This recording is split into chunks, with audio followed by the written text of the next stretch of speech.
Trending tasty recipe today ரொம்ப refreshing and tasty புதினா கொத்தமல்லி சட்னி எப்படி செய்யுதுன்னு பார்க்கலாம்.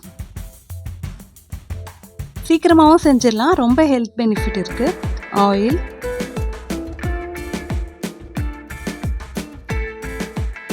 உளுத்தம்பருப்பு 1 ஸ்பூன். உளுத்தம்பருப்பை வதக்கி விட்டுடுறேன்.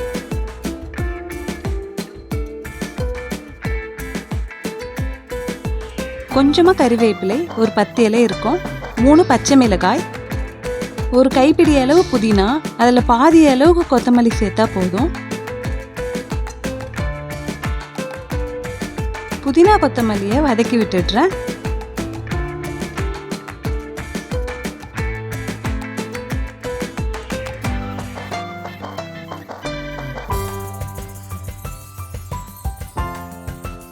புதினா கொத்தமல்லி சீக்கிரமாகவே வதங்கி வந்துடுச்சு.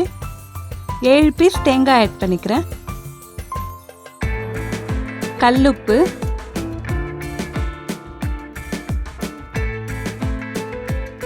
கொஞ்சமாக புளி சேர்த்துக்கிறேன்.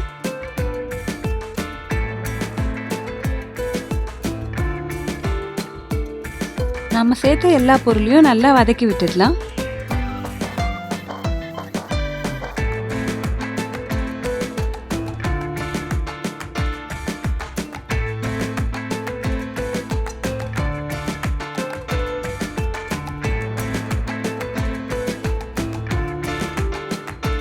இந்த அளவுக்கு வதங்கினதுக்கு அப்புறமா கேஸ் ஆஃப் பண்ணிடுறேன். தழையெல்லாம் இந்த மாதிரி சுருங்கிட்டு பச்சை மிளகாய் லைட்டாக ஃப்ரை ஆனாலே போதும். வதக்கி ஆற வச்சிருக்க எல்லா பொருளையும் மிக்ஸி ஜாரில் ஆட் பண்ணிடுறேன்.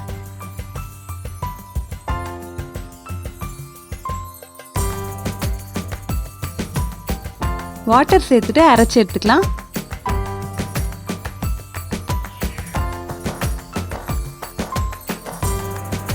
சட்னி ரெடி ஆயிடுச்சு. தாளிப்பு ரெடி பண்ணிடுறேன். ஆயில், கடுகு 1/2 ஸ்பூன், கறிவேப்பிலை, தாளிப்பு ரெடி ஆயிடுச்சு. நம்ம ரெடி பண்ணி வச்சிருக்க சட்னியில் தாளிப்பு ஆட் பண்ணிடுறேன். ரொம்ப ஹெல்த்தி அண்ட் டேஸ்டி புதினா கொத்தமல்லி சட்னி ரெடி ஆயிடுச்சு. கண்டிப்பாக வீட்டில் ட்ரை பண்ணிட்டு எப்படி இருக்குன்னு வந்து மறக்காமல் கமெண்ட்டில் சொல்லுங்கள். இந்த வீடியோக்கு ஒரு லைக் பண்ணிவிட்டு சேனலை சப்ஸ்கிரைப் பண்ண மறக்காதீங்க ஃப்ரெண்ட்ஸ்.